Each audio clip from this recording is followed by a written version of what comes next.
এবার সহকর্মীকে নিয়ে পরিমণির খুনসুটি, বলছি বিস্তারিত।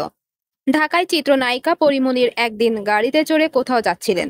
তখন সঙ্গে ছিলেন একজন বিশেষ ব্যক্তি। এই সময় নায়িকা তার সঙ্গে থাকা সেই ব্যক্তির হাত আলিঙ্গনের ভঙ্গিতে ধরে ভিডিও করেন এবং ক্যাপশনে লেখেন, হ্যাঁ, আমি আবারও প্রেমে পড়েছি। ভিডিওটি ভাইরাল হতেই শোরগোল পড়ে যায় ভক্তদের মাঝে। পরে পরিমণি জানান, এটি শুধুই ভক্তদের চমক দেওয়ার জন্য করা একটি প্র্যাঙ্ক। পরিমণির অতীতের এই ঘটনা ফের উঠে আসার কারণ, এই একই ব্যক্তিকে নিয়ে ফের আলোচনায় নায়িকা। সেই ব্যক্তি আর কেউ নন, পরিমণির সহকর্মী কস্টিউম ডিজাইনার মোহাম্মদ গোলাম হোসেন।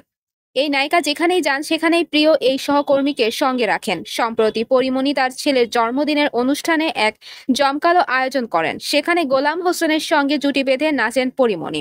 যদিও বিষয়টি খানিকটা আলোচনার জন্ম দিয়েছিল, অনেকে দুয়ে দুয়ে চার মেলানো শুরু করে।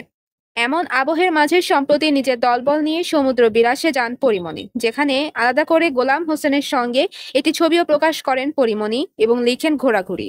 কিন্তু এরপরই এই সহকর্মীর সঙ্গে একটি ভিডিও প্রকাশ করে আলোচনায় চলে এলেন পরিমণি, কারণ সেখানে তাদেরকে খানিকটা খুনসুটিতে মেতে উঠতে দেখা যায়।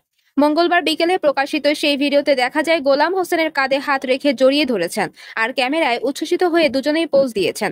ভিডিওর ব্যাকগ্রাউন্ডে মিউজিক। সেই ভিডিওর ক্যাপশনে পরিমণি লিখেছেন, ভাই। পরিমণি ও গোলামের খুনসুটির এমন ভিডিও দেখে যদিও নেটিজনরা নানা তির্যক মন্তব্য ছুড়েছেন। বিশেষ করে ভাই সম্বোধন করার পর খানিকটা অন্তরঙ্গ ভঙ্গিতে দেওয়া পোস্ট নিয়ে আপত্তি নেটিজনদের। আপনারা দেখছেন সিএনডব্লিউ নিউজ টিভি।